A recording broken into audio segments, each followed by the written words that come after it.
story I'm about to tell you is the most recent story I've ever told.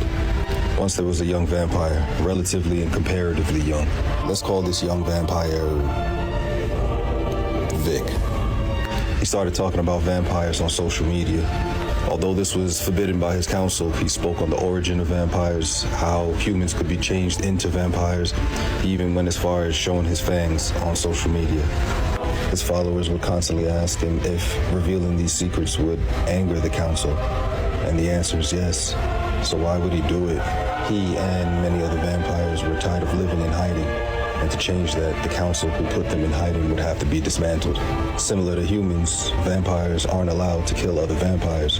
If caught, there's no jury, there's no judge, there's no trial. It's just the council. Only elders were allowed to eradicate other vampires. But they had to have just cause, a justifiable reason. So Vic came up with a plan.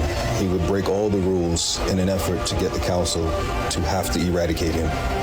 He would have to give them a good reason so that they can justify his true death to the other three councils, Northern, Eastern, Southern.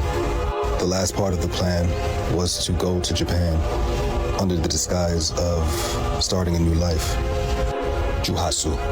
He knew the council would take this opportunity to eradicate him. He also knew that the only people who could rightfully eradicate him would be the council themselves. To make the trip from west to east, all 5 council members would be locked away in their coffins with a 13-hour supply of blood bags. Vic, who secretly became the champion of the vampires who were tired of hiding, convinced those vampires to tell their familiars to spray those coffins with oil infused with pink roses. Pink roses, being very harmful to vampires, left the council members with no choice other than to stay in their coffins. By doing this, Vic technically did not break the cardinal rule in regards to vampires killing vampires. After 20 days without blood, the council members will shrivel and turn to dust. Knowing about the decade-long feud between the Western and the Eastern Council, Vic was able to come to an agreement with the Eastern Council in which they sanctioned his plan.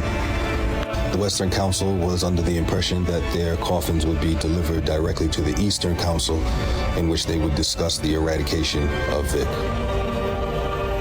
But instead, they're on a ship, sailing to who knows where, locked away in their coffins with maybe 3 to 5 1-ounce blood bags left. Vic was safe to go home, but before he went home, he explored Japan and China. He was already over here, he might as well, right?